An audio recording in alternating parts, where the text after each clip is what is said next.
आज ही तहरीक इंसाफ ने 5 अगस्त को मीनार पाकिस्तान पर जलसे की इजाज़त के लिए बाकायदा दरख्वास्त भी दी और आज ही के दिन अपोजिशन लीडर पंजाब असम्बली समेत 70 मुल्ज़िमान को 10-10 साल कैद की सज़ा सुना दी गई है।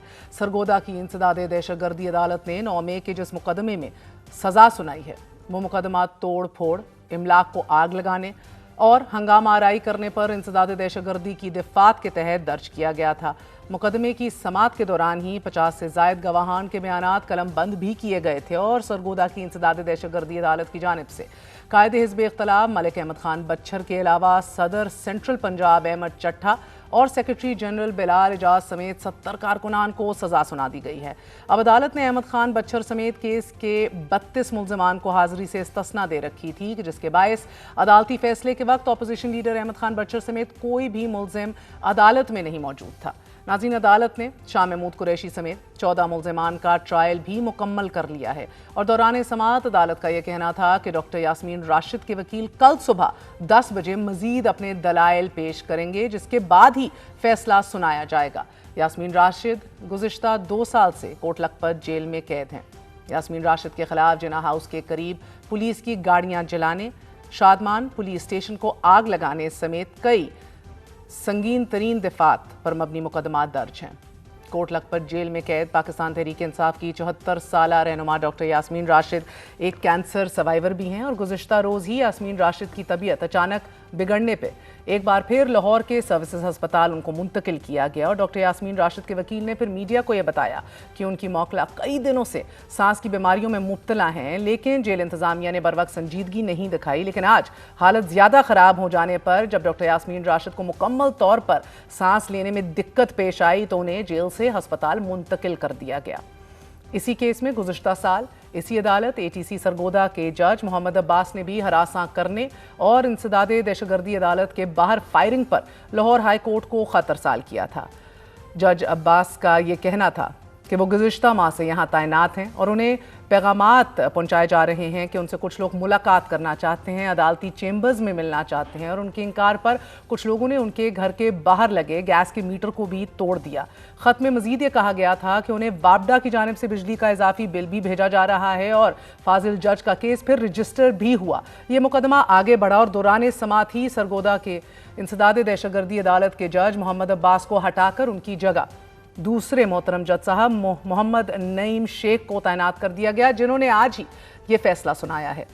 तहम आज होने वाली सज़ाओं के बाद opposition leader Punjab assembly Malik Ahmad Bachar ने सज़ा का फैसला लाहौर हाई कोर्ट में चैलेंज करने का ऐलान कर दिया है और उनका ये कहना है कि अदालत ने सियासी बुनियादों पर कायम मुकदमे का आइन से हटकर फैसला दिया है।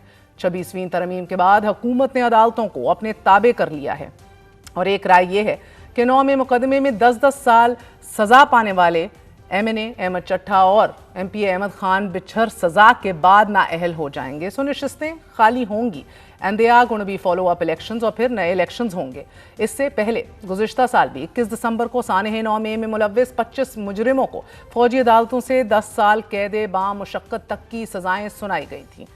26 दिसंबर को एक बार फिर इमरान खान के भांजे हसन न्याजी समेत 60 मुल्ज़िमान को कैद बामुशक्कत की सज़ा सुनाई गई थी। अलीमा खान का ये कहना है कि जिनको सज़ाएं देनी चाहिए थीं उनको हमारे ऊपर मुसल्लत किया हुआ है। जैसे ही हमने 5 अगस्त की तहरीक का ऐलान किया ये सज़ाएं सुना दी गईं। आज ही तहरीक इंसाफ लाहौर के सदर ने 5 अगस्त को मीनार पाकिस्तान लाहौर या किसी मुतबादिल मौजू मकाम पर अवामी जलसे के इनेकाद के लिए इजाज़तनामे की इजरा की बाज़ाब्ता दरख्वास्त दी है। नाजरीन, और दरख्वास्त में यह कहा गया है कि जलसे में पार्टी क़यादत, अरकान असम्बली और मुल्क भर से बड़ी तादाद में अवाम की शिरकत मुतवक्के है। इस मकसद के लिए मुतल्लिका इदारों से सिक्योरिटी, ट्रैफिक प्लानिंग और दीगर इंतजामी अमूर की बरवक्त तकमील के लिए ताउन और कोऑर्डिनेशन और सपोर्ट की अपील की गई है। तहरीक इंसाफ की सियासी बका की इस जंग का दिलचस्प पहलू यह है कि एक जानिब 9 मई के मुकदमात की तवील फहरिस्त है और इन मुकदमात की संगीन दफात हैं, दूसरी जानिब जमात की सफ़ों में वो इख्तलाफात हैं बका की जंग में हर हिकमत अमली को ज़ीरो से मल्टीप्लाई कर रहा है। जो इसकी ताज़ा 2 अहम तरीन मिसालें हैं। नंबर 1, سینٹ الیکشن اپنی ہی جماعت کے اراکین سراپا احتجاج تھے. ٹکٹوں کی تقسیم پر تنازع, کنٹروورسی, جماعت کے خلاف بڑی شہ سرخیوں کا مواد رہا. اور آج پھر تحریک انصاف کے سیکرٹری جنرل سلمان اکرم راجہ نے خیبر پختونخوا کے سینٹ الیکشن میں اپوزیشن کے ساتھ معاہدے پر نیا انکشاف کیا ہے اور یہ کہا ہے کہ خیبر پختونخوا اسمبلی میں ہونے والے سینٹ الیکشنز میں اپوزیشن سے نشستوں کی تقسیم کا جو معاہدہ, جو اگریمنٹ ہے, وہ قیادت نے کیا ہے, عمران خان نے نہیں. تحریک انصاف کی سیاسی بقا سے جڑا دوسرا اہم ترین معاملہ ملک گیر احتجاج کا ہے کہ جس کی 5 اگست ڈیڈ لائن ہے. ناظرین, یہاں بھی جماعت کی صفوں میں شدید اختلاف ہے. وزیر اعلیٰ خیبر پختونخوا نے 5 اگست کو ڈیڈ لائن تسلیم کر لیا ہے, 90 دن کا الٹیمیٹم بھی دے دیا ہے, مگر اس الٹیمیٹم کو جماعت کے چیئرمین نے ذاتی رائے قرار دے دیا ہے. جماعت کے جنرل سیکرٹری بھی اس الٹیمیٹم سے کلی طور پر لاعلم ہے. بیرسٹر گوہر کا کہنا ہے کہ احتجاج کو خان صاحب خود لیڈ کریں گے اور فی الحال مذاکرات کسی کے ساتھ نہیں ہو رہے. مذاکرات کے لیے ہم نے بہت وقت دے دیا, کچھ نہیں ہو سکا. اب مذاکرات کا ٹائم ختم ہو گیا ہے. اب جو کچھ ہوگا خان صاحب ہی ہدایات دیں گے. خان صاحب کے بیٹوں کا حق ہے کہ وہ آئیں اور احتجاج کریں.